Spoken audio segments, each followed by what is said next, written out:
근데 그게 사실이 맞는지 좀 알고 싶고요. 만약에 그게 뭐 사실이건 아니건 스마트 컨트랙트, 에이다의 스마트 컨트랙트 내용에 대해서 좀 간략하게 설명 부탁드리겠습니다.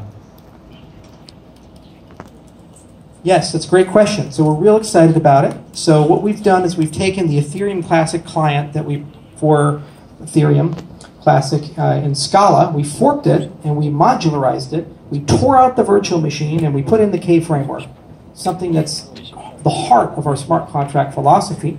And we've now begun turning it on, and we're planning on launching a testnet soon. Soon being within the next 30 days to 60 days.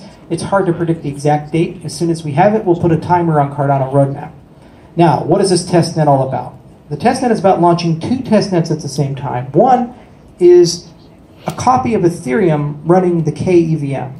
It's correct by construction, machine-built virtual machine. Really cool technology, really magical. Who cares about the details? Second is running Cardano's own virtual machine called Yella.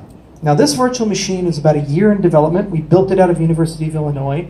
It's actually the first time a virtual machine that's been built from formal methods alone. It's never actually been implemented in code. It's built right by the computer itself.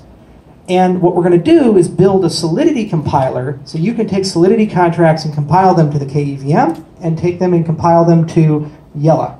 And what we're going to do is cross-test these things, and we're going to use this as an opportunity to fine-tune our gas model and fine-tune a lot of deployment information. So this is kind of the first generation. So developers should be able to use it and deploy contracts from a command line. It's a very beta-like product, so it's not consumer-friendly yet, but that's okay, because this is part of the test and experiment. And then what's going to occur is we're going to launch a series of iterations and generations that are going to speed up the K framework. It's going to add much more language support, including Plutus, and we're going to add in some custom Cardano stuff.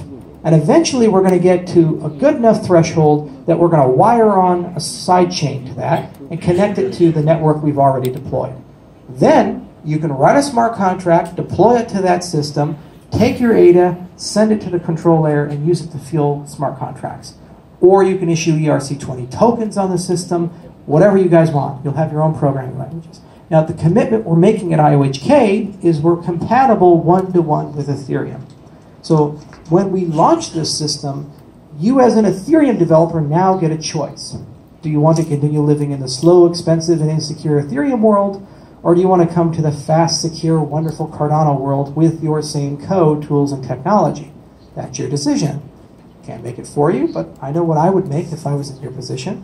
And then similarly, if you want to take it a step beyond, so let's say you're a Java developer or a C++ developer, and you want to write smart contracts in those languages, at some point they'll be brought into Cardano via a process called semantics-based compilation. You don't have to do anything, you just write your code, and the compiler solves all that problem for you.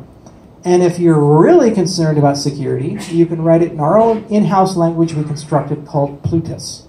It's basically a lighter weight version of Haskell, and that philosophy behind high assurance software that we've been writing is being baked into that language so that certain groups of people who have smart contracts that just can't fail are going to go ahead and do them. So, rolling it all together, testnet coming soon, managing expectations. It's really for early adopters and beta testing and for tuning of the system. So while it's stable and it works and it has magical features in it, it's more of a proof of concept to make sure that all these insane ideas that we've been working on for 2 years actually are going to come together properly. And then future versions of the testnet, which will be rolling out with some degree of regularity, hopefully by the end of the year, will then turn into Cardano's control layer. And we'll have multiple control layers, an Ethereum control layer, a Plutus control layer, and a Yella control layer at the very least. And if it turns out that there's some system like Neo or something else that's tremendously popular and people love it, all we have to do under this architecture to support it is take that virtual machine, write the K semantics for it, and then redeploy.